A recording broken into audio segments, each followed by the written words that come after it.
मगहर से सतलोक गए कबीरा, जाका पाया नहीं शरीरा। सर्व सृष्टि रचनहार कबीर परमेश्वर जी के 507वें निर्वाण दिवस के उपलक्ष्य में दिनांक 6 से 8 फरवरी 2025 को नेपाल सहित भारत के 11 सतलोक आश्रमों में 3 दिवसीय महासमागम का आयोजन किया जा रहा है। इस शुभ अवसर पर दहेज मुक्त विवाह, रक्तदान शिविर, नेत्र व दंत जांच चिकित्सा, आध्यात्मिक प्रदर्शनी, विशाल सत्संग और विशाल भंडारे का आयोजन किया गया है। आप सभी को इस अद्वितीय कार्यक्रम में सादर आमंत्रित किया जाता है। आपसे विनम्र आग्रह है कि अपने परिवार सहित इस कार्यक्रम में पधार कर इस आयोजन की शोभा बढ़ाए और जगत गुरु तत्वदर्शी संत रामपाल जी महाराज जी के सानिध्य में होने वाले इस विशाल सत्संग व अमृतमय भंडारे का आनंद प्राप्त करें। इस भव्य कार्यक्रम का आयोजन सभी सतलोक आश्रमों में किया जाएगा। इस कार्यक्रम का सीधा प्रसारण सतलोक आश्रम श्री धनाना धाम, तहसील गोहाना, जिला सोनीपत, हरियाणा से आप 8 फरवरी 2025 को सुबह 9:10 से संत रामपाल जी महाराज YouTube चैनल और स्पिरिचुअल लीडर संत रामपाल जी पर देख सकते हैं।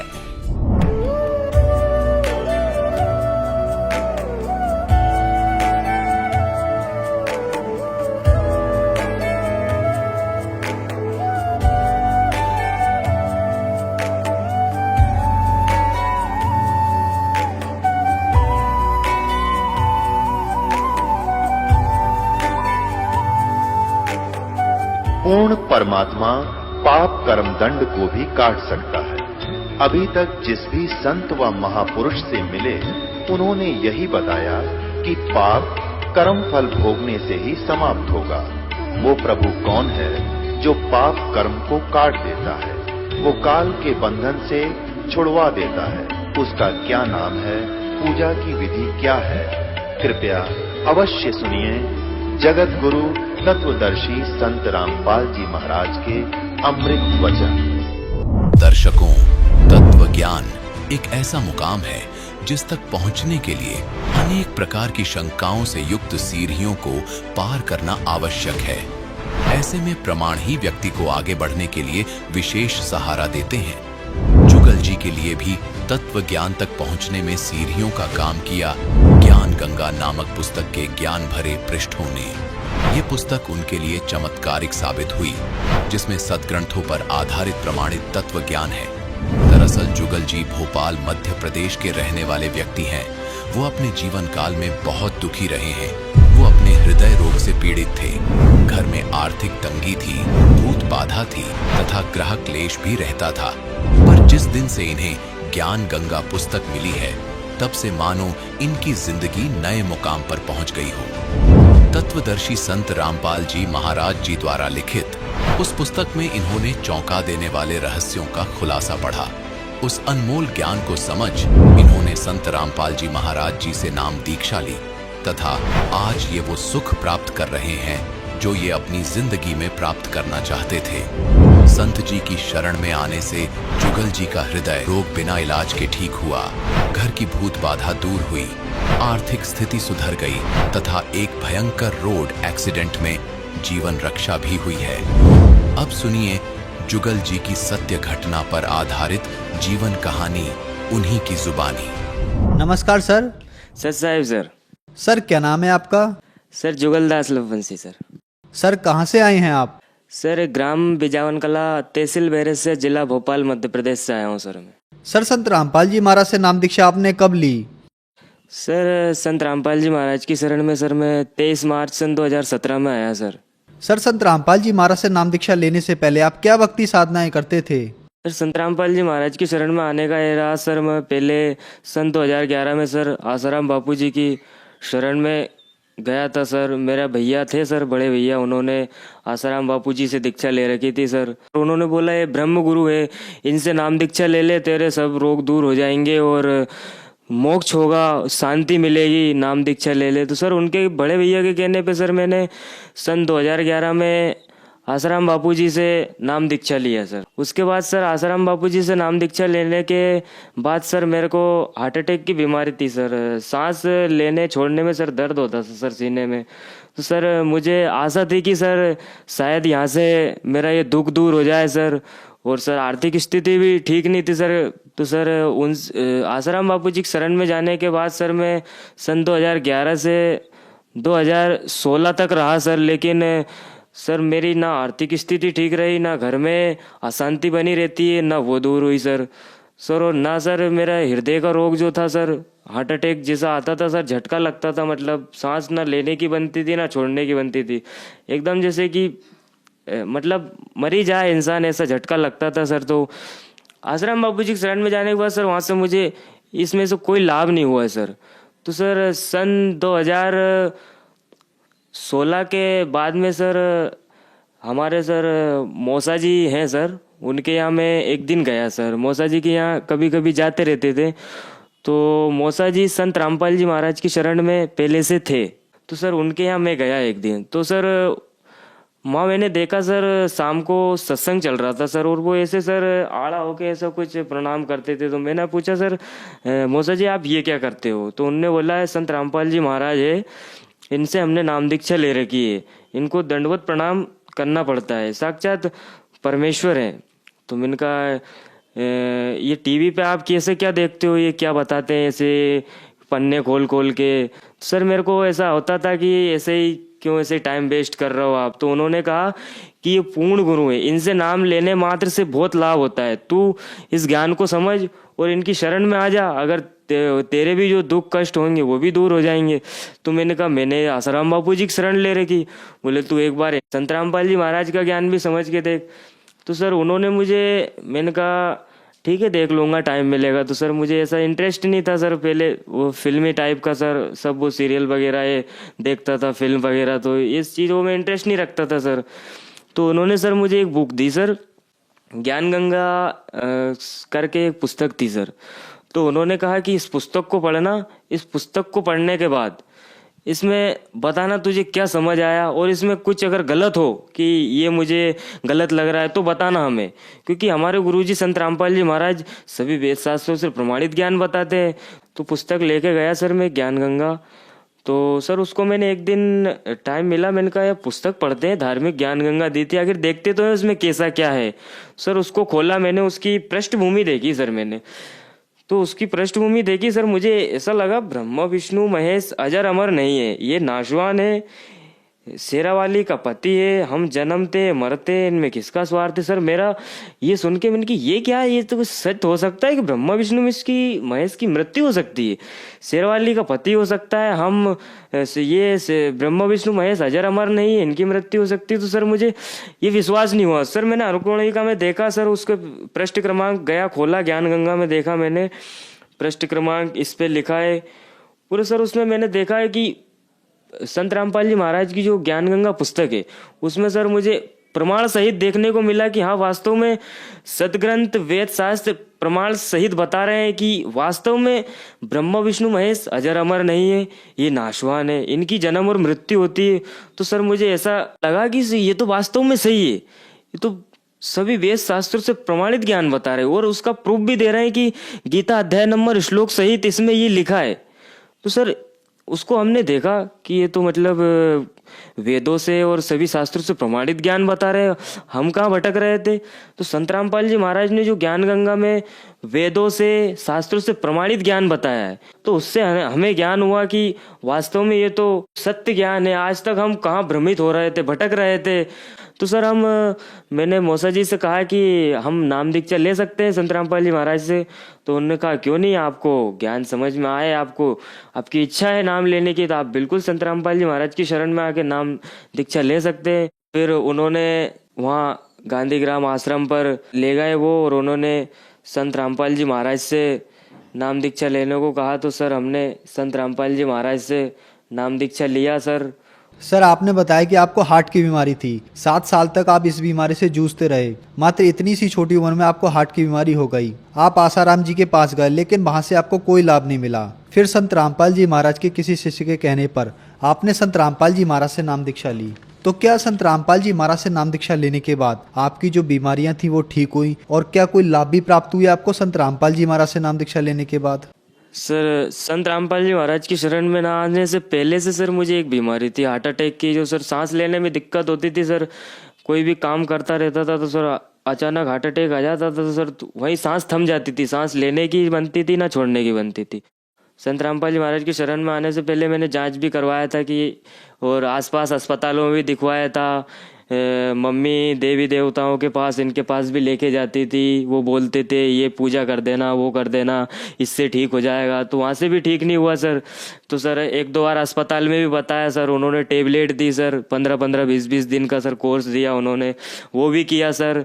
कुछ दिन 15 दिन का कोर्स रहते थे तो सर 2 दिन आराम रहता था सर मुझे बस। उसके बाद कोर्स खत्म हुआ। वैसे सर दिन में 3-4 बार वो मुझे अटैक टाइप का आता रहता था सर। तो गोली दवाइयों से मुझे कोई लाभ नहीं हुआ सर। तो डॉक्टर ने सर पूरी छाती का एक्सरा किया तो उन्होंने कहा सर आपके हृदय के गठन टाइप की बनी हुई है, आपका ऑपरेशन करके उसको सर निकालना पड़ेगा। मैंने एक्सरा करवाया था, उसकी रिपोर्ट और एक्सरा है सर। ये पूरे एक्सरे रखे छाती के, उन्होंने 2-3-4 एक्सरे करे, बताया कि आपके यहाँ दिक्कत है, इसको ऑपरेशन करके निकालना पड़ेगा। तो सर उन्होंने कोर्स दिया था कि आप ये कोर्स खाइए 15 दिन तक, अगर आपको ये कोर्स खाने के बाद आपको आना है, आपका ऑपरेशन किया जाएगा और आपकी ये बीमारी तभी ठीक हो पाएगी। तो सर वो कोर्स तो मैंने ले लिया सर वहाँ से, और उसकी कुछ जो टेबलेट थी सर वो लेता भी रहता था मैं। जब भी अटैक आता था तो मैं परमात्मा संत रामपाल जी महाराज से प्रार्थना करता था, तो ऑपरेशन भी नहीं हुआ सर। और संत रामपाल जी महाराज की दया से प्रार्थना की मैंने संत रामपाल जी महाराज से, और ये बीमारी सर इससे संत रामपाल जी महाराज की शरण में आने से इससे छुटकारा मिला सर, और आज मैं स्वस्थ हूँ सर। और सर मेरे को पढ़ाई में भी बिल्कुल भी मन नहीं लगता था सर। पढ़ाई में पढ़ता था तो ध्यान कहीं और रहता था, और बिल्कुल पढ़ाई में मन नहीं लगता था। मतलब स्कूल जाता था तो भी आया और अपना वही दोस्तों के साथ इधर उधर निकल जाता था, पढ़ाई में मन लगता ही नहीं था सर। संत रामपाल जी महाराज की शरण में आने से पढ़ाई में सर अच्छा मन लगने लगा। और सर जब 10th क्लास की बोर्ड परीक्षा पास आने लगी तो सर मैंने संत रामपाल जी महाराज से प्रार्थना करी, दाता मैं तो आर्थिक स्थिति मेरी घर की ठीक नहीं है सर, तो परमात्मा मैं तो कोचिंग भी नहीं लगा सकता हूँ, जितना होगा परमात्मा मैं तो घर पे ही पढ़ूंगा दाता, और आप ही इस बोर्ड परीक्षा में इस दास को सफलता दिलाना। और जैसे सर मैंने एग्जाम दिया, एग्जाम देने जाता था मैं संत रामपाल जी महाराज को प्रणाम करके जाता था, दाता आप ही दया रखना। तो सर जैसे मेरे बोर्ड के एग्जाम खत्म हुए तो सर जैसे रिजल्ट आया तो उसमें मैंने देखा तो सर मेरे 71.2% थे सर। और उसके पहले जब संत रामपाल जी महाराज शरण नहीं लिया तो सर मेरे 40-50 यही % आता था सर। और संत रामपाल जी महाराज की शरण में आने के बाद सर वो मेरा रिजल्ट इतना अच्छा आया, दोस्त लोग बोलने लगे कि आखिर ये हुआ कैसे, तू ना कोचिंग गया ना घर पे अच्छे से पढ़ता था, तेरे इतने % कैसे बन गए? हम तो कोचिंग जाते थे, हमारा तो 40-50 पे हम अटक गए, हम कोचिंग जाकर भी हम इतना नहीं कर पाए, इतना तूने बिना कोचिंग से कर लिया। मैंने परमात्मा संत रामपाल जी महाराज का धन्यवाद किया दिल से। संत रामपाल जी महाराज की शरण में आने के बाद सर एक दिन मैं बाइक से सर को छोड़ने जा रहा था, बारिश का टाइम था थोड़ा, तो बारिश हो रही थी, धीरे धीरे गाड़ी ऐसी रोड पे थोड़ी फिसल के चल रही थी। तो मैं उनको छोड़ने जा रहा हूँ, गाड़ी में चला रहा था, पीछे वो बैठे थे। तो गाड़ी में जैसे वहाँ से लेके गया, उन्हें लेके जाने के बाद गाड़ी मैंने 4 किलोमीटर चलाई। 4 किलोमीटर चलाने के बाद सर मुझे खुद नहीं पता है कि 4 किलोमीटर चलाने के बाद गाड़ी मेरी कौन लेके गया चला के, कैसे चली गाड़ी, मुझे कोई अनुभव नहीं। संत रामपाल जी महाराज से ऐसा अनुभव हुआ था कि बेटा तू बस नियम में रहना और अपना जो मैंने नाम दिया है उसका सुमरन करते रहना। तो मैं उनको लेके गया सर आगे 5 किलोमीटर गाड़ी चलने के बाद। उसके आगे 5 किलोमीटर गाड़ी कैसे गई ना तो सर मैंने उसे देखा, ना मुझे पता कि कैसे चला के ले गए, कौन चला के ले गए गाड़ी। सर एक्सीडेंट ऐसा हुआ सर कि सामने वाला तेज स्पीड में आ रहा था सर, बारिश का टाइम था, जो मेरा पीछे वाला था उसने बताया, मुझे तो सर याददाश्त थी मेरी क्या पता कहाँ चली गई थी, तो उन्होंने बताया कि सामने वाला तेज स्पीड में आ रहा, उसने गाड़ी अपनी गाड़ी में ठोक दी। तो सर उसका यहाँ से सिर मतलब 12 टाँके आए थे, इतना तेज, उसका तुरंत उसे भोपाल रेफर किया था जो पीछे बैठा था मेरे, और मैं बाइक चला रहा था। मुझे सिर्फ बेहोश हुआ और मुझे ना एक्सीडेंट का दृश्य दिखाई दिया, ना कैसे एक्सीडेंट हुआ वो दृश्य दिखाई दिया। और ना कोई मुझे चोट आई, बस हल्का सा थोड़ा सा स्क्रैच आया था यहाँ पर। तो मैं अस्पताल में आया, अस्पताल में आके मुझे होश आया। संत रामपाल जी महाराज की दया से मुझे ना कोई चोट आई, और जो मेरे पीछे बैठा था उसको काफ़ी चोट आई, उसको भोपाल रेफर किया गया, और मुझे कोई चोट नहीं आई। संत रामपाल जी महाराज की दया से मैं बिल्कुल ठीक हूँ। घर में सर लड़ाई झगड़े क्लेश रहता था सर, शांति नहीं रहती थी सर, आपस में भाई लड़ गए, मम्मी ये वो लड़ते रहते थे सर। तो संत रामपाल जी महाराज की शरण में आने के बाद सर आर्थिक स्थिति भी घर की ठीक हो गई सर। और सर संत रामपाल जी महाराज की शरण में आने के बाद आर्थिक स्थिति तो ठीक हो ही गई सर। और सर घर में सर ये भूत प्रेत की ये साया रहता था। मम्मी बोलती थी कि आज मुसानी पूजा करना है, आज उस देवता के यहाँ जाना है, आज उस देवता के यहाँ जाना है। तो वो मतलब हफ्ते में 2-3-4 बार वो किसी किसी पंडा पंडी को मतलब बुला के लाती रहती थी कि अपने घर में किसी ने करतब करवा रखा है, या फिर मेलानी यो भी अपने घर में चक्कर है, इसलिए सुख शांति नहीं आती है। तो मैं जब से संत रामपाल जी महाराज की शरण में आया तब से मैंने अपनी मम्मी से बोला कि आप नाम ले लीजिए संत रामपाल जी महाराज से, और ये ऑटोमेटिक 9-11 हो जाएंगे, ऐसे बिल्कुल घर ऐसा बिल्कुल सुख शांति हो जाएगी। तो संत रामपाल जी महाराज की दया से मेरी मम्मी ने भी सर नाम दाम लिया सर। और तब से सर मम्मी भी पहले बहुत बीमार रहती थी सर, महीने में 1-2 बार सर उनको अस्पताल ले जाते रहते थे, बोतल वगैरह, कमजोरी थी शरीर में उन्हें काफ़ी। तो उनने संत रामपाल जी महाराज से नाम दीक्षा लेने के बाद सर वो भी अभी ठीक है, उन्हें बीमारी बहुत कम होती है सर। और आर्थिक स्थिति भी घर की ठीक हो गई सर, और मैं भी सर उस बीमारी से बिल्कुल राहत है सर मुझे। संत रामपाल जी महाराज की दया से घर का सब जो क्लेश होता था और ये भूत प्रेत बाधा, और उसके बाद ये मेरा अटैक की बीमारी, और जो मम्मी बीमार रहती थी, वो संत रामपाल जी महाराज की शरण में आने के बाद सब बिल्कुल ऐसा हो गया सर जिसकी मैंने सोचा भी नहीं था कि आने वाले भविष्य में मैं इतना सुख महसूस करूँगा। युवा पीढ़ी से मेरा सभी भाई बहनों से निवेदन है कि इस ज्ञान को आप शास्त्रों के से मिला लें, जिससे कि कोई भी किसी भी गुरु संत महात्माओं से जुड़े हैं, कोई सी पंथ से जुड़े हैं। लेकिन मैं भी पहले 1-2 पंथ में रहा हूँ, आसाराम बापू जी के पंथ से रहा हूँ। संत रामपाल जी महाराज जो भी ज्ञान देते हैं, जो भी भक्ति मार्ग बताते हैं, मोक्ष का मार्ग बताते हैं, सब अपने गीता जी और सभी वेद शास्त्रों में प्रमाणित ज्ञान बताते हैं। जो वेदों में प्रमाणित है, वेद कह रहे हैं कि इस नाम से और ऐसी साधना करने से मुक्ति होगी। संत रामपाल जी महाराज सभी वेद शास्त्रों से प्रमाणित और शास्त्रों के अनुकूल साधना बता रहे हैं। तो आप सभी से प्रार्थना है कि आप संत रामपाल जी महाराज के वेदों से प्रमाणित ज्ञान को समझे और संत रामपाल जी महाराज की शरण में आके उनसे नाम दीक्षा लेकर अपना कल्याण कराए। सर संत रामपाल जी महाराज से नाम दीक्षा कैसे ले सकते हैं? सर संत रामपाल जी महाराज से नाम दीक्षा लेना तो सर वैसे कोई कठिन नहीं है। ये सबके घर में आजकल टीवी तो होती है, टीवी मोबाइल।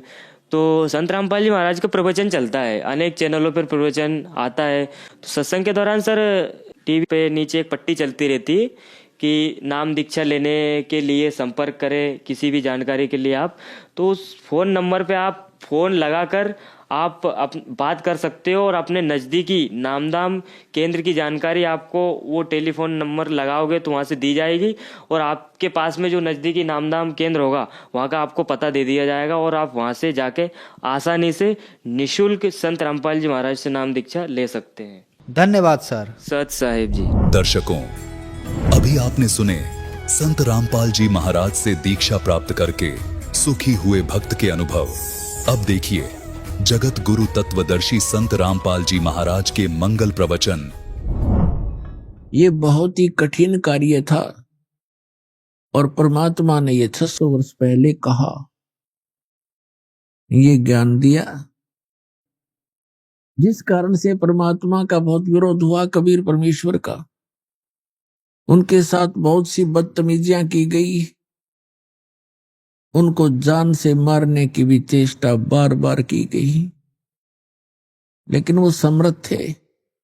वो हमारे पिता हैं और वो हमारे लिए ही आते हैं कि कभी ना कभी तो इनका ये नशा, ये झूठे सुख का नशा जो काल ने कर दिया त्रिगुणमयी माया का, ये कभी तो उतरेगा। कभी तो मुझे पहचानेंगे। तो अपनी पहचान छोड़कर चले गए थे भगवान 600 वर्ष पहले, सन 1398 से सन 1518 तक 120 वर्ष एक जनसाधारण की भूमिका की, एक सिंपल जुलाहा बनकर, धानक बनकर रहे भगवान। उसी बनारस की कुटिया से असंख्य ब्रह्मांडों का संचालन भी कर रहे थे, प्रत्येक प्राणी की वो सुरक्षा व्यवस्था भी कर रहे थे। अपने आत्मा परमात्मा ने 600 वर्ष पहले कहा था कि 3 देव की जो करते भक्ति, उनकी कबू ना हो वह भक्ति। तुम कौन राम का जपते जापम, तात कटे ना तीनू तापम। परमात्मा कहा करते, तुम किस भगवान की भक्ति कर रहे हो, किसका मंत्र जाप कर रहे हो, उन भगवानों से तुम्हारा कोई 3 ताप का जो कष्ट है वो भी दूर नहीं हो सकता। आज आपको प्रमाणित करते हैं कि हमारे सदग्रंथ भी यही प्रमाण करते रहे। श्रीमद् भगवत गीता अध्याय नंबर 7 के श्लोक नंबर 12 से लेकर 15 में ये स्पष्ट किया है कि 3 देव, श्री ब्रह्मा जी रजगुण, श्री विष्णु जी सतगुण और श्री शिव जी तमगुण की जो साधना भक्ति करते हैं उनको कोई लाभ नहीं होता।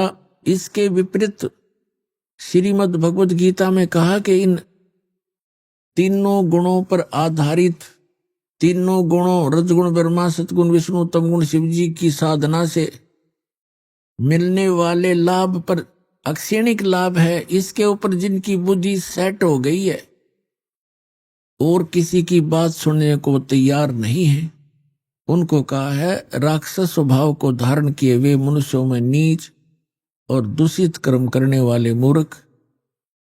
गीता ज्ञानदाता कहता मेरी भक्ति भी नहीं करते। अपने आत्मा अध्यात्म मार्ग से हम दूर घने हो गए और अज्ञान हमने ज्यादा ग्रहण कर रखा है। इसलिए प्रथम बार ये वचन कोई सुनता है तो उसको बहुत ज्यादा दुख होता है, मचल जाती है आत्मा, क्योंकि हम श्री विष्णु श्री शंकर जी इनके रंग में बहुत ज्यादा रंगे हुए हैं। और जब सच्चाई सुनते हैं एक बार कड़वी अवश्य लगती है, लेकिन कुछ दिनों के बाद वो मीठी हो जाती, क्योंकि उस अज्ञान से हमारी आत्मा में निर्मलता समाप्त हुई। और जब सच्चाई प्रारंभ होती है तो आत्मा एकदम उसके विपरीत सोचती है, सटराई करती है। लेकिन सच्चाई के अंदर इतना दम होता है वो अपना स्थान बनाकर ही रहती है। जब दास ने यह सत्संग शुरू किए इतना विरोध हुआ।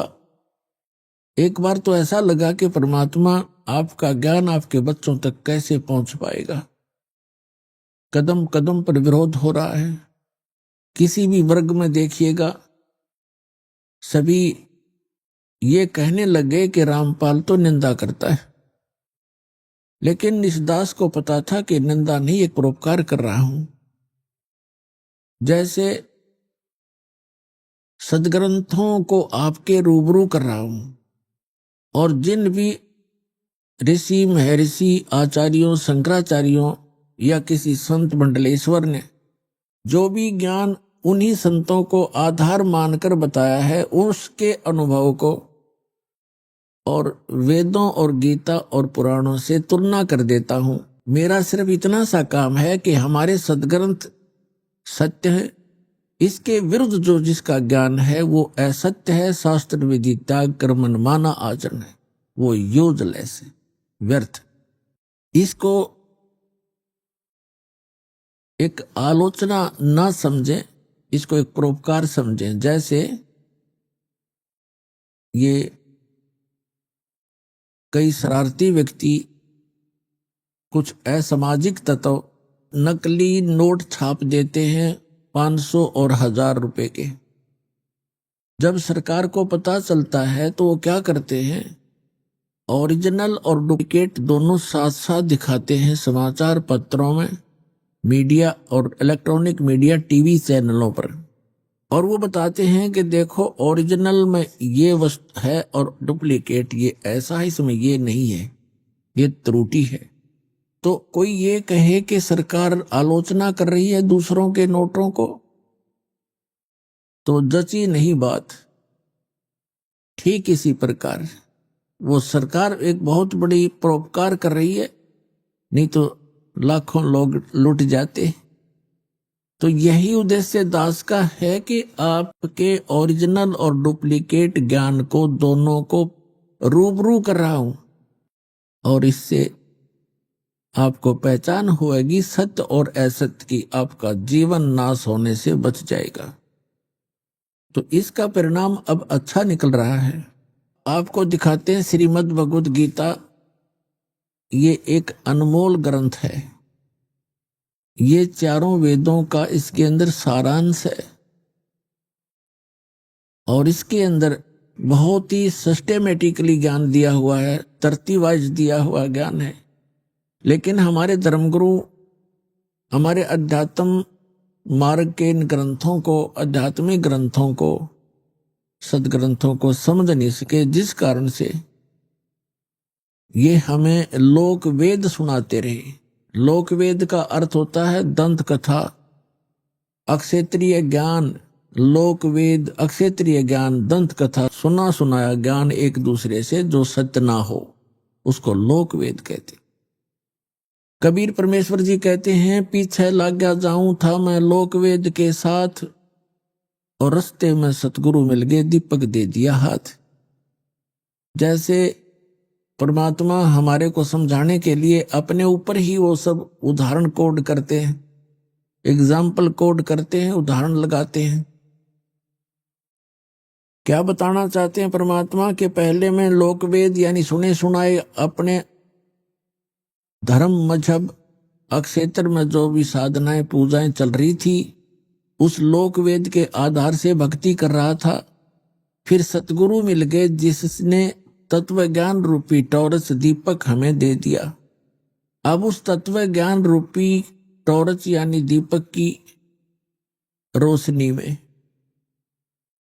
अब हम भटक नहीं सकते, हम सीधे रास्ते चलेंगे जो मालिक ने बताया है। तो जैसे ये दास पहले श्री कृष्ण, श्री विष्णु, श्री रामचंद्र जी और शंकर भगवान का पुजारी था, हनुमान जी का पुजारी था, यानी सभी साजली पूजा हम करते ही थे। सभी हिंदू जो भी देव किसी ने बता दिया इससे बहुत लाभ होता है, उसी की उपासना प्रारंभ कर दिया करते थे। तो ये था लोकवेद। और फिर परम संत आदरणीय स्वामी रामदेवानंद जी मिले मुझदास को, उन्होंने जो रास्ता दिखाया, तत्व ज्ञान रूपी टॉर्च दे दी, तो उस टॉर्च की रोशनी में दास फिर उस लोक वेद को त्याग कर और यथार्थ मार्ग ग्रहण कर लिया। अब जैसे आज प्रसंग तो चला है कि जो साधनाएं हम किया करते थे और उन्हीं साधनाओं को हमारे दूसरे कुल के लोग भी करते थे, उनसे अच्छा हमारी व्यवस्था रही।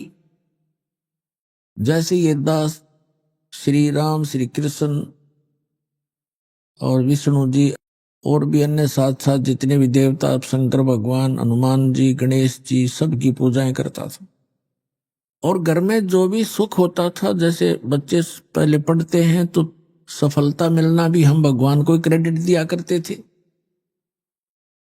फिर बच्चे संतान हुई, लड़के लड़की हुई, तो भी हम भगवान को इस क्रेडिट देते थे कि जो साधना हम कर रहे हैं, शायद हम सोच रहे थे इन्हीं से हमें सब कुछ प्राप्त हो रहा है। फिर सर्विस लगी तो भी यही सोचा कि हनुमान जी ने दया कर दी, भगवान विष्णु ने दया कर दी, बाबा श्याम जी जो हमारा घरेलू देवता था, कभी उसको याद करते थे, उन्होंने कृपा बख्श दी। और कभी विष्णु जी को, कभी शंकर जी को, इन सभी को क्रेडिट दिया करते थे कि इन्होंने बड़ी रजा बख्श दी। अब पता चला कि वो जो कुछ भी हमें मिल रहा था वो हमारे प्रारब्ध में लिखा हुआ था। पूर्व जन्म के संस्कार ही प्रफुल्लित हो रहे थे। उन्हीं पूजाओं को करते हुए हमारे दूसरे परिवार के व्यक्तियों को वो लाभ नहीं हुआ, बहुत सी हानियां भी हुई। तो अब पता चला कि जो साधना हम कर रहे थे जिन देवताओं की, वो हमें ना हानि कर सकते हैं ना कोई लाभ पहुंचा सकते। वो केवल हमें वर्क डन ही दे सकते हैं, जैसा कर्म करेंगे वैसा ही देंगे। पूर्व जन्म का किया हुआ जो संचित कर्म होते हैं उनमें से एवरेज में निकाले जाते हैं पुण्य और पाप, उससे एक जीवन बना दिया जाता है जिसको प्रारब्ध कहते हैं, किस्मत कहते हैं। तो जब तक हम पूर्ण परमात्मा की साधना सत साधना नहीं करते तब तक हम केवल अपना प्रारब्ध ही भोग रहे होते हैं, अपने किस्मत को से ही प्राप्त कर रहे होते हैं। और जब हम परमात्मा पूर्ण परमात्मा की शरण में आते हैं, पूर्ण संत मिल जाते हैं, सत साधना मिल जाती है, तो फिर हम उससे हटकर लाभ लेते हैं। जैसे पहले वाली साधना इन अन्य देव भगवानों की पूजाओं से, जैसे ब्रह्मा विष्णु महेश जी और ब्रह्म तथा परब्रह्म सरपुरुष जिसे कहा है अक्षर पुरुष, इनकी भक्ति करने वालों को केवल किया हुआ कर्म ही मिलेगा। उनके प्रारब्ध में यदि दुख है तो वो दुख होगा ही होगा। किसी का पुत्र मरना है तो मरेगा ही मरेगा, किसी की टांग कटनी है तो कटेगा ही कटेगी। उसे आपके प्रारब्ध में परिवर्तन नहीं हो सकता। हाँ, अशुभ और शुभ दोनों डिपॉजिट होते चले जाएंगे, वो आपके संचित कर्मों में जुड़ जाएंगे। और जब हम पूर्ण परमात्मा सत्य पुरुष कबीर भगवान की भक्ति करेंगे पूर्ण संत से लेकर, इन नकलियों से नहीं, उससे कोई लाभ नहीं होना। सत साधना, सत मंत्र और पूर्ण सतगुरु और सच्ची लगन से मर्यादा में रहते हुए जो भक्ति करेंगे, फिर उनकी प्रारब्ध में यदि कोई हानि होनी है वो नहीं होगी। वो परमात्मा का विधान है, वो समर्थ परमात्मा है, वो हानि को टाल देता है, पुण्य आपके प्रफुल्लित होंगे। उदाहरण के लिए जैसे किसान खेती बीजता है, गेहूं बोता है, उसके अंदर खरपतवार भी साथ उग जाता है और गेहूं से भी अधिक उग जाता है। तो पहले इसका कोई समाधान नहीं था, पहले ऐसी कोई मेडिसिन डिस्कवरी नहीं हुई थी, अनुसंधान नहीं हो पाया था। और अब एक ऐसी मेडिसिन बना दी है वैज्ञानिकों ने कि उस मेडिसिन को, उस दवाई को पानी में डाल दिया जाता है, खेती के अंदर पानी में डालकर छिड़क दिया जाता है,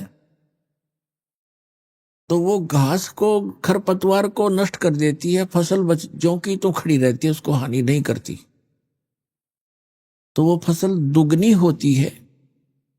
इसी प्रकार अब परमात्मा ने यह दया बख्शी है, अपने वो जैसा नियम है उसका, वो रहस्य गूढ़ मंत्र, वो गुप्त मंत्र परमात्मा यहाँ सार्वजनिक करता है, जिसके जाप करने से हमारा वो खरपतवार रूपी पाप नष्ट हो जाते हैं, हमारे पुण्य शेष रह जाते हैं। तो वो मेडिसिन इस दास के पास है, इस विश्व में किसी के पास नहीं है।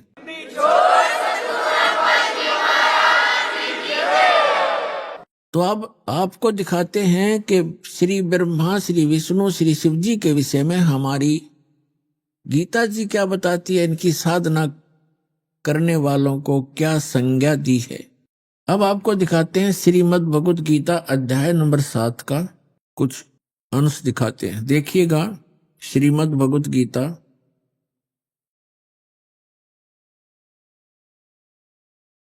जयदयाल गोविंद का इसके अनुवादक हैं, गीता प्रेस गोरखपुर से ये प्रकाशित है। हम इसका 7वां अध्याय लेते हैं, ये है 7वां अध्याय, 7वां अध्याय श्रीमद् भगवत गीता का। इसके प्रथम मंत्र में क्या कहा है कि हे पार्थ, अनन्य प्रेम से मुझ में आसक्त चित्त तथा अनन्य भाव से मेरे परायण होकर योग में लगा हुआ तू जिस प्रकार से संपूर्ण विभूति बल ऐश्वर्य आदि गुणों से युक्त सबके आत्म रूप, ये वैसे समग्र है, समग्र माने सारे, सब प्रकार से मुझको संशय रहित जानेगा उसको सुन। अब क्या बताया है, दूसरे मंत्र में कहा है 7वें अध्याय के, मैं तेरे लिए इस विज्ञान से ही तत्व ज्ञान को संपूर्णता कहूंगा, जिसको जानकर संसार में फिर कुछ भी जानने योग्य शेष नहीं रह जाता। अब गीता ज्ञान दाता कह रहा है कि अर्जुन, मैं अब तुझे ऐसा ज्ञान बताने जा रहा हूं, इसको जानने के बाद फिर संसार में कुछ भी जानना शेष नहीं रहेगा। अपने आत्माओं देखना, और इस पवित्र गीता को हम श्रोधार्य मानते थे, पढ़ते भी थे, डेली पाठ भी किया करते थे, लेकिन कहते हैं गुरु बिन काहू न पाया ज्ञान, जो थो था भूस छड़े मूड किसाना, गुरु बिन वेद पढ़े जो प्राणी, समझे न सार रहे अज्ञानी। गुरु के बिना वेदों के अर्थों गूढ़ अंशों का समझना बड़ा कठिन है, और उसके ना समझे बिना हम अज्ञानी ही रहे। हमारे जितने भी ऋषि सतयुग से लेकर आज तक के ऋषि महर्षि, ये सब अज्ञानी थे। अपने आत्मा, ये दास के जो वचन हैं ये कड़वे अवश्य लगेंगे एक बार, लेकिन बाद में इतने मीठे हो जाएंगे, इनके अतिरिक्त आपको कोई और बोल वचन सुहावेगा नहीं, अच्छा नहीं लगेगा। कि सतयुग से लेकर आज तक के ऋषि महर्षियों को ज्ञान नहीं था, बिल्कुल ज्ञान नहीं था, अज्ञानी थे वे। अपने आत्मा को थोड़ी सी झलक दिखा दूं, नहीं तो कोई पहली बार सुनेगा भक्त, क्योंकि ये सीडी वगैरह बनती हैं, भक्त अपने मित्रों को देते हैं, तो उनका ये हजम होगी नहीं ये बात कि सतयुग से लेकर आज तक के इन ऋषि महर्षि ब्राह्मणों को कति ज्ञान नहीं था भक्ति का। इनको छोड़ ब्रह्मा विष्णु महेश को ज्ञान नहीं था, बताओ। तो ये वचन जो दास के हैं, ये तो आज सभ्य समाज, शिक्षित समाज हो गया, इसलिए स्वीकार्य हो गए। और ये वचन परमात्मा 600 वर्ष पहले कहा करते कबीर जी, तो उस समय तो पत्थर खान की बात थी, डले लग गए। और है ये सारी सच्ची, पूरी कंप्लीट सत्य है, हमारे सदग्रंथ प्रमाणित करते हैं। इससे पहले मैं थोड़ा सा श्री देवी भागवत के कुछ उल्लेख आपके रूबरू करता हूं, जिससे आपको पता चलेगा कि न तो सतयुग से लेकर आज तक के ऋषि महर्षियों को ज्ञान था, और न ब्रह्मा विष्णु महेश को ज्ञान था अध्यात्म मार्ग का। तो और को होगा किसको? केवल परमात्मा स्वयं आते हैं, अपने द्वारा रची हुई सृष्टि को यथार्थ रूप में वही बताते हैं, और यथार्थ भक्ति मार्ग और पूर्ण परमात्मा वो स्वयं होते ही है, वो स्वयं ही यथार्थ भक्ति मार्ग बताते हैं, यथार्थ ज्ञान तत्व ज्ञान वही बताते हैं। अब देखिएगा श्रीमद् देवी भागवत सतीतर मोटा टाइप, गीता प्रेस गोरखपुर से प्रकाशित। इसके कौन है संपादक, कौन है इसके देखिएगा, हनुमान प्रसाद पोदार, चिमनलाल गोस्वामी, और ये प्रकाशक है इसके 414 पृष्ठ पर आपको ले चलते हैं। छठा स्कंद, ये छठा स्कंद संक्षिप्त देवी भागवत 414 पृष्ठ पे। जन्मे जय ने पूछा महाभाग, किस युग में कैसा धर्म का स्वरूप है, इस संपूर्ण विषय को विशेष रूप से बताने की कृपा कीजिए। व्यास जी बोले, व्यास जी बता रहे हैं जन्मे जय को, राजन यह निश्चय है कि सतयुग में ब्राह्मण वेद के पूर्ण विद्वान थे, उनके द्वारा निरंतर भगवती जगदम्बा की आराधना यानी पूजा होती थी। भगवती का दर्शन करने के लिए उनका मन सदा ललायित रहता था। प्रत्येक गांव में शक्ति मंदिर का उद्घाटन हो, दुर्गा का मंदिर बने, इस विषय की उनके मन में बड़ी उत्सुकता थी। और यहां और देख लें साथ में थोड़ी सी इनकी झलक है। धर्म की यही स्थिति त्रेता में रही, परंतु कुछ ह्रास हो गया था। सतयुग की जो स्थिति थी वह द्वापर में विशेष रूप से कम हो गई। राजन, उन प्राचीन युगों में जो राक्षस समझे जाते थे वे कली माने कलयुग में ब्राह्मण माने जाते। दास नहीं कह रहा, ये अपना इतिहास कह रहा है। क्योंकि अब के ब्राह्मण प्राय पाखंड करने में तत्पर रहते हैं, दूसरों को ठगना, झूठ बोलना और वैदिक धर्म कर्म से अलग रहना, ये कलयुगी ब्राह्मणों का स्वाभाविक गुण बन गया है। अपने आत्माओं, कलयुग के जो ब्राह्मण जिनको हम आचार्य और शंकराचार्य, ये सारे ब्राह्मण हैं, हमारे धर्मगुरु जो अभी तक थे। तो इनको इनके विषय में क्या कहा है कि जो सतयुग त्रेता द्वापर में जो राक्षस हुआ करते इसी स्वभाव के तो हमारे ब्राह्मण हो गए, तो अन्य जनता का क्या हाल होगा।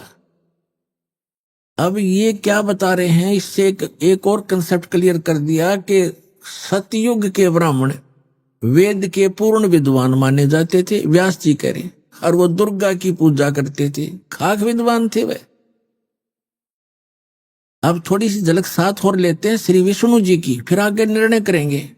इसी देवी भागवत के 28 पृष्ठ पे ये देखिएगा, 28-29 पे श्री विष्णु और श्री ब्रह्मा, श्री नारद और व्यास जी के ज्ञान की झलक आपको दिखाते हैं। ये 28 पृष्ठ है, ये प्रथम स्कंद, पहला स्कंद है, और ये संक्षिप्त देवी भागवत 28 पे वही पढ़ रहे हम। नारद और व्यास जी की गोष्ठी हो रही है। व्यास जी नारद जी से पूछा है प्रश्न व्यास जी ने, और नारद जी बता रहे हैं। नारद जी ने कहा, महाभाग व्यास जी, तुम इस विषय में जो पूछ रहे हो ठीक यही प्रश्न मेरे पिताजी ने भगवान श्री हरि से किया था। देवा अधिदेव भगवान जगत के स्वामी हैं, लक्ष्मी जी उनकी सेवा में उपस्थित रहती हैं, यानी विष्णु जी के विषय में बता रहे हैं। दिव्य कोष्ठमणि उनकी शोभा बढ़ाती है, वे शंख चक्र गदा लिए रहते हैं, पीतांबर धारण करते हैं, 4 भुजाएं, वक्ष स्थल पर श्री वत्स का चिन्ह चमकता रहता है, वे चराचर जगत के आश्रय दाता हैं, जगत गुरु एवं देवताओं के भी देवता हैं। ऐसे जगत प्रभु भगवान श्री हरि महान तप कर रहे थे, उनकी समाधि लगी थी। यह देखकर मेरे पिता ब्रह्मा जी को बड़ा आश्चर्य हुआ। अभी आपने सुने संत रामपाल जी महाराज के मंगल प्रवचन। आइए अब सुनते हैं संत रामपाल जी महाराज से नाम दीक्षा लेकर सतभक्ति करके अद्भुत लाभ प्राप्त करने वाले अनुयायी के विचार। दर्शकों, यह कहानी अल्मोड़ा जिले के सूरसिंह जी की है, जिन्होंने 43 साल हंसादेश पंथ में बिताने के बाद संत रामपाल जी महाराज से नाम दीक्षा ली और अपने जीवन में अद्भुत बदलाव का अनुभव किया। पहले सूरसिंह जी हनुमान जी की पूजा और अन्य देवी देवताओं की भक्ति में लगे रहते थे, लेकिन उन्हें कोई लाभ नहीं मिला। जब संत रामपाल जी महाराज के एक भक्त ने सूरसिंह जी को संत रामपाल जी महाराज द्वारा लिखित पवित्र पुस्तक ज्ञान गंगा दी, तो सूरसिंह जी के पैरों के नीचे की जमीन खिसक गई। ज्ञान गंगा पुस्तक पढ़ने के बाद उन्हें भक्ति का सच्चा मार्ग मिला। सूरसिंह जी बताते हैं कि सबसे बड़ा लाभ उनको तब मिला जब इन्होंने संत रामपाल जी महाराज के सत्संग और शास्त्र प्रमाणित विधि से भक्ति प्रारंभ की। उस भक्ति से उनका पूरा परिवार सुखी हुआ तथा पूरे परिवार को शारीरिक और मानसिक संतुष्टि भी प्राप्त हुई। अब सुनिए सूरसिंह जी की कहानी उन्हीं की जुबानी। सर नमस्कार। सर साहेब। सर क्या शुभ नाम है आपका? सूरसिंह दास। सर कहाँ से आए हैं आप? अल्मोड़ा जिला शर्ट क्षेत्र से। सर आप संत रामपाल जी महाराज से कब जुड़े? मैं सदगुरु रामपाल जी महाराज से 2013 में जुड़ा हूँ। सर, संत रामपाल जी महाराज से नाम दीक्षा लेने से पहले आप क्या भक्ति साधनाएं करते थे? मैं पहले बचपन से ही हनुमान जी की पूजा करता था, हनुमान चालीसा का पाठ करता था। उसके बाद जब बड़ा हुआ तो जैसे घर में होता है देवी देवताओं की भूतों की पूजा वही करता था। उसके बाद भी मैंने क्या कहते हैं, ब्राह्मणों ने बताया कि आप पर कोई ये ग्रह लगे हुए हैं, शंकर की पूजा करो, देवालय में जा कर के शिवलिंग में जल चढ़ाओ, पत्र डालो। वह भी पूजा करता रहा काफ़ी देर, उससे भी कुछ फ़ायदा नहीं हुआ।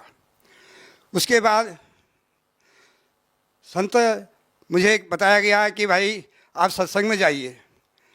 तो मैं हंसा देश जो सतपाल महाराज का एक वो चलता है, संस्था चलता है, वहाँ गया। वहाँ भी मैंने सत्संग सुना और मैं वहाँ 43 साल तक जुड़ा रहा। वो जो क्रियाएं बताते हैं, जो भक्ति बताते हैं, वो कहीं भी शास्त्रों में प्रमाणित नहीं है। मनमुखी साधना बताते हैं, 2-2, 2.5 घंटा, 3-3 घंटा बैठ करके क्या कहते हैं अभ्यास कराते हैं, नाम देते हैं, क्रियाएं देते हैं, पर उससे कोई फ़ायदा लाभ नहीं होता है। फिर उसके बाद मुझे कोई शांति नहीं हुई। मेरे मन के अंदर किसी प्रकार का यह नहीं हुआ कि मैं भक्ति कर रहा हूँ। मन में तो सोचता था कि भक्ति कर रहा हूँ, परंतु मैं हर प्रकार से दुखी रहता था, परेशान रहता था। आर्थिक तरह से, शारीरिक तौर पर से, पारिवारिक तौर से मैं परेशान रहता था। फिर मैं सोचता था मैं भक्ति कर रहा हूँ और फिर भी मैं परेशान हूँ। तो मुझे भगत खुशहाल दास जी मिले मुझे। उन्होंने कहा, भगत जी आप ज्ञान गंगा पुस्तक लीजिएगा, उसके अंदर देखिएगा, उसको पढ़िएगा, समझिएगा। अगर आपकी समझ में आए तो फिर आगे आप हमें बताना। सर, आप संत रामपाल जी महाराज की शरण में कैसे आए? मैं सदगुरु रामपाल जी महाराज के चरणों में ज्ञान गंगा पुस्तक पढ़ने के बाद आया हूँ। और मैंने वो ज्ञान गंगा जब पुस्तक पढ़ी, पहले तो मुझे कुछ अटपटा सा लगा, परंतु जब ध्यान से उसको बार बार देखा, उसके अंदर भगत जी ने बताया था कि इस चैनल में प्रोग्राम आता है, वो भी देखता रहा। धीरे धीरे जब मेरी समझ में आया कि वास्तव में ये जो परमात्मा के बारे में वाणियाँ बोली जा रही हैं, कबीर परमेश्वर की वाणियों को बोलते हैं और वो दिल को बहुत छू जाती हैं, तो मुझे एक आकर्षण हुआ। मैं उसको रोज़ देखता रहा, रोज़ सुनता रहा सत्संग को, प्रोग्राम को। फिर मैंने प्रार्थना की भगत जी से, खुशहाल दास जी से कि मुझे आप गुरु जी की शरण में ले चलिए।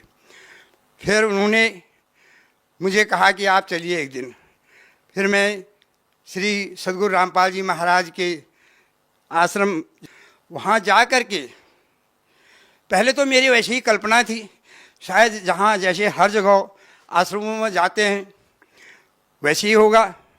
परंतु वहाँ जाते ही मैंने जब गेट पर देखा, वहाँ के भक्तों का भाव देखा, प्रेम देखा, तो मेरे मन में ये तसल्ली होगी वास्तव में मैं सही जगह पर पहुँच गया हूँ।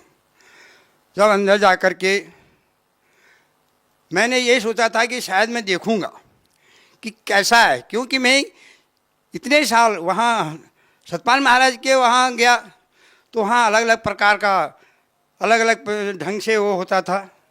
कहीं पर लाइन अलग है, किसी की लाइन अलग है।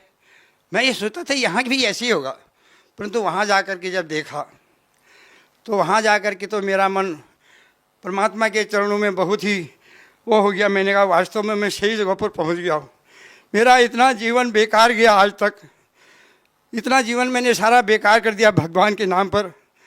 फिर मैंने भगत जी वहाँ जा कर के भगत से कहा कि मैंने नाम दान लेना है। सर, आपने हंसा देश में कितने साल तक भक्ति की? मैंने वहाँ मैं करीब 43 या 44 साल वहाँ रहा उस संस्था के अंदर, और उनका हर प्रकार से जैसा वहाँ प्रोग्राम होता था वहाँ जाता रहता था, सेवा भी करता था, परंतु मुझे कोई लाभ नहीं हुआ वहाँ का। मेरे मन में कोई संतुष्टि नहीं हुई, क्योंकि वो जो भक्ति बताते थे, जब बाद में हमने सत्संग सुना, जब देखा कि कोई प्रमाणित है ही नहीं, वो नाम जो देते हैं, जो वो क्रियाएँ बताते हैं, वो किसी शास्त्र में प्रमाणित है ही नहीं। तो इसलिए वो मेरा वहाँ से जो है मन हट गया। फिर मैंने वहाँ जाना ही बंद कर दिया। जब से मैंने ज्ञान गंगा पुस्तक पढ़ी और चैनल पर सदगुरु श्री रामपाल जी महाराज का प्रोग्राम देखा, तब से तो मैंने वो बिल्कुल ही साधना छोड़ दी। फिर मेरा बस एक ही था कि कब मैं परमात्मा से नाम लूँ, मुझे सत्य नाम जो है जिसके बारे में शास्त्रों में बताया गया है वो सत्य नाम का बोध कैसे हो, तो यही लगन थी मेरे अंदर। तो मैं वहाँ जब गया मुझे नामदान मिला, वास्तव में तब मुझे पता चला, क्योंकि पहले ये शंकाएं थी। लोग कहते थे कि जो लोग वहाँ जाते हैं वो देवी देवताओं की भक्ति नहीं करते, परंतु वहाँ जाने के बाद ही मुझे वास्तव में पता लगा कि वहाँ तो देवी देवताओं की वास्तविक भक्ति बताई जाती है।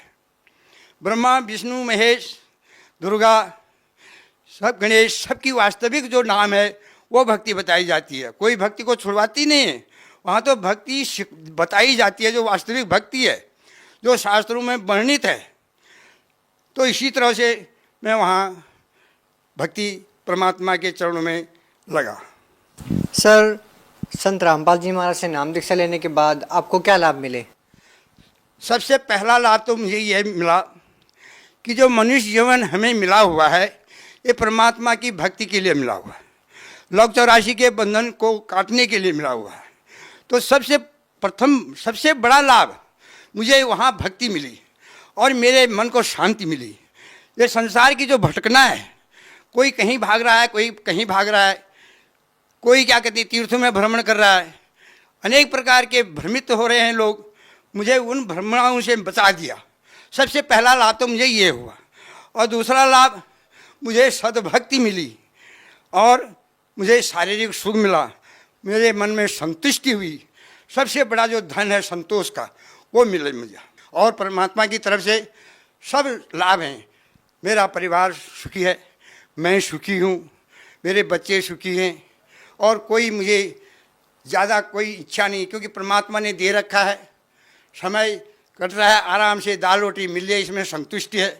क्योंकि ये हमारी हवस की खोपड़ी तो बड़े बड़े राजा महाराजाओं की भी नहीं पूरी हुई, हमारी तो केवल इतना ही चाहिए कि जितना जिसमें कुटुंब समा जाए। सर, पहले आप हंसा देश पंथ से जुड़े हुए थे, अब आपने संत रामपाल जी महाराज से नाम दीक्षा ले ली है। सर, ऐसा कहा जाता है कि गुरु नहीं बदलना चाहिए, गुरु बदलना पाप होता है। सर, क्या कहना चाहेंगे? कहा गया है कि गुरु करिए 10 और 5, जब तक गुरु ना मिले साचा। दत्तात्रेय ने बताते 24 गुरु किए थे, जबकि एक गुरु करने के बाद उनको अगर संतुष्टि नहीं हुई, जैसे एक वैद्य के द्वारा हमारा इलाज नहीं होता है तो हम अन्य डॉक्टर वैद्यों के खोज करते हैं जहाँ से हमारी बीमारी ठीक होती है। इसी प्रकार से जो हमारे अंदर एक जीव के अंदर जन्म मरण का रोग लगा हुआ है, जो उस बीमारी को काटे, सदगुरु वैद्य वचन विश्वासा है नहीं, संयम यौन विषय का आशा। ये तो जो हमारे अंदर जो जन्म और मरण का जो जीव के अंदर रोग लगा हुआ उसको सदगुरु ही काटते हैं। और श्री संत रामपाल जी महाराज वो दवाई देते हैं, वो नाम देते हैं, वो विधि बताते हैं जिसके द्वारा यह जीव जन्म मरण के बंधन से मुक्त हो सकता है। सर, जहाँ से पहले आप जुड़े हुए थे हंसा देश पंथ से और अब आपने संत रामपाल जी महाराज से नाम दीक्षा ली है, तो सर हंसा देश पंथ और संत रामपाल जी महाराज के ज्ञान में आपको क्या भिन्नता मिली? पूरी भिन्नता ही है, क्योंकि हंसा देश के अंदर कोई शास्त्र का प्रमाण नहीं है, और श्री तत्वदर्शी संत सदगुरु रामपाल जी महाराज जो भी ज्ञान देते हैं वो सारे शास्त्र प्रमाणित ज्ञान देते हैं। इसीलिए यह ज्ञान सबसे उत्तम ज्ञान है। और हंसा देश के अंदर तो केवल एक परंपरा चली हुई है, वहाँ सच्चा ज्ञान नहीं है, कोई शास्त्रों का कोई आधार नहीं है। सर, संत रामपाल जी महाराज से जुड़ने से पहले क्या आप किसी प्रकार का कोई नशा करते थे? हाँ, मैं पहले बीड़ी पीता था, सिगरेट पीता था, तंबाकू पीता था, कभी कभी किसी के संगत में बैठ करके शराब का भी सेवन करता था और मांस का भी भक्षण करता था। मैं इंसान नहीं था, मैं उस समय दानव था, मानव नहीं था, मैं दानव था। और जब मैं सदगुरु रामपाल जी महाराज की शरण में आया, तब से मेरे ये सारे नशे छूट गए, अपने आप ही छूट गए, घृणा हो गई मुझे। मैं अब इनकी संगत में जो आदमी रहता है, जो इनका सेवन करता है, मैं उससे कोसों दूर हो जाता हूँ। फिर सर, ये आप में इतना बदलाव कैसे आया? पहले आप बहुत सारा नशा करते थे, आपने एकदम नशा छोड़ दिया और अब आपको इन चीज़ों से इतनी नफरत हो गई है कि जो व्यक्ति नशा करते हैं उनसे भी आप दूर बैठते हैं, उनके बीच में भी नहीं बैठते। सर ये बदलाव कैसे आया? मैं तो इसको परमात्मा का चमत्कार मानता हूँ और जो वो नामदान देते हैं उसका प्रभाव मानता हूँ। क्योंकि वैसे तो बहुत कुछ बार सोचा कि ये नहीं करना है, वैसा नहीं करना है, परंतु मैं छोड़ नहीं पाया। परंतु जब से नामदान लिया तब से उस नाम की शक्ति है या गुरु महाराज जी का चमत्कार है और स्वयं उससे घृणा हो गई। सर अमूमन देखा जाता है कि जो नशे के आदी जो लोग होते हैं वो नशा नहीं छोड़ पाते हैं। सरकार भी इसके लिए बहुत सारी योजनाएं चलाती हैं, नशा मुक्ति केंद्र खोले जाते हैं, लेकिन उसके बावजूद भी लोगों का नशा नहीं छूटता है। सर आखिर संत रामपाल जी महाराज ऐसा क्या ज्ञान देते हैं, ऐसी क्या बातें बताते हैं कि जो श्रद्धालु उनसे जुड़ते हैं वो नशा छोड़ देते हैं? कहा गया है, तरु कोठर में बसे विहंग, तरु काटे मरे न जैसे, साधन करिए विचारहीन तब मन शुद्ध होए ना कैसे। जब साधन ही हम विचारहीन करेंगे मन हमारा शुद्ध कैसे होगा? क्योंकि ये जो प्रवृत्ति है मन की है और परमात्मा जो है जो मंत्र देते हैं, जो नाम दान वो तभी देंगे, उसके अंदर कुछ मर्यादाएं हैं। उन मर्यादाओं का जब पालन करेंगे तभी हम उसका लाभ ले पाएंगे। अगर हम मर्यादाओं को भंग कर देंगे तो उसका जो लाभ है वो हमें नहीं मिलेगा। सर पहले आप हंसादेश पंथ से जुड़े हुए थे, वहाँ पर है कि आपने 44 साल तक उनके द्वारा दी गई भक्ति की, उससे आपको कोई लाभ नहीं मिला। सर जो लोग आज भी हंसादेश पंथ से जुड़े हुए हैं उन लोगों को सर आप क्या संदेश देना चाहेंगे, उनको क्या कहना चाहेंगे? मैं उनसे प्रार्थना निवेदन करना चाहता हूँ कि यह बार बार मनुष्य शरीर नहीं मिलता है और एक बार आप यहाँ आकर के देखिए, गुरु महाराज जी का सत्संग देखिए, ज्ञान गंगा पुस्तक मंगा के आप पढ़िए। आज पढ़ा लिखा समाज है, आज कोई अनपढ़ नहीं है, और उस पर विचार कीजिए और अपना अमूल्य जीवन जो है इसको व्यर्थ मत जाने दीजिए। सती भक्ति जो शास्त्रों के अनुसार है उसको प्राप्त कीजिए और अपना कल्याण करवाइए, अपने परिवार का कल्याण करवाइए। वैसे नहीं आ सकते हो तो किसी दुख के कारण से भी तब भी आइए, एक बार दर्शन करके देखिए, वहाँ के माहौल को देखिए कि वहाँ किस प्रकार का माहौल है, कैसे भक्त लोग हैं, क्या वहाँ भक्ति दी जाती है। एक बार मैं उनसे प्रार्थना करता हूँ सभी भाई बहनों से कि आप एक बार अवश्य श्री सद्गुरुदेव श्री रामपाल जी महाराज का सत्संग सुनिए और उनसे नामदान लेकर के अपना कल्याण करवाइए। सर आप भगत समाज को क्या संदेश देना चाहते हैं? भगत समाज को तो यही संदेश क्या देना है, मेरी तो प्रार्थना है। मैं संदेश के लायक भी नहीं हूँ, मैं प्रार्थना करता हूँ कि आप जरूर इस मानव जीवन का कल्याण करिए, नामदान लीजिएगा और श्री सद्गुरु रामपाल जी महाराज के चरणों में आकर के अपने जीवन को कृतार्थ कीजिएगा और इस मनुष्य जीवन को सार्थक बना करके लोक 84 के बंधन से मुक्ति होने का प्रयास कीजिएगा। जी बहुत बहुत धन्यवाद आपका। सत साहिब भगत जी, सत साहिब, सत साहिब।